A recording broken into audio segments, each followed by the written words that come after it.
कभी आपने ध्यान दिया है, जब आप सुबह चाय में शहद मिलाते हैं तो उसके पीछे कितनी मेहनत छुपी होती है। हम बस एक चम्मच शहद देखते हैं, लेकिन उस एक चम्मच तक पहुंचने के लिए हजारों उड़ानें भरी जाती हैं। लाखों फूलों से रस इकट्ठा किया जाता है और एक पूरा समाज दिन रात बिना रुके काम करता है।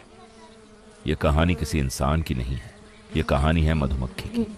मधुमक्खी एक कीट है, लेकिन इसका जीवन किसी आदर्श समाज से कम नहीं। यह अकेले जीना नहीं जानती, यह हमेशा समूह में रहती है और मिलकर बनाती है अपना घर, छत्ता। हर छत्ता एक छोटी सी दुनिया है। इस दुनिया में सबसे ऊपर होती है रानी मधुमक्खी। रानी का काम आदेश देना नहीं, बल्कि जीवन देना होता है। वही पूरे छत्ते की जननी होती है। इसके बाद होती हैं श्रमिक मधुमक्खियां। असल मेहनत इन्हीं के हिस्से आती है।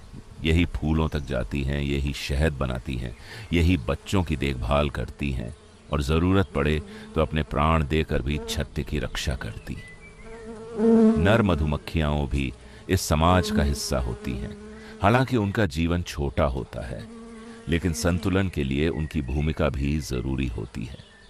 दुनिया में मधुमक्खियों की कई प्रजातियां पाई जाती हैं, कुछ बहुत छोटी, कुछ आकार में बड़ी। भारत की भारतीय मौन मधुमक्खी, यूरोप की यूरोपियन मधुमक्खी और जंगलों में मिलने वाली जंगली मधुमक्खियां, सबका तरीका अलग लेकिन उद्देश्य एक, शहद बनाना। लेकिन सच ये है कि मधुमक्खी सिर्फ शहद नहीं बनाती, उसका सबसे बड़ा काम है परागण। जब मधुमक्खी फूल से फूल पर जाती है तो अनजाने में नई फसलों की नींव रख देती है।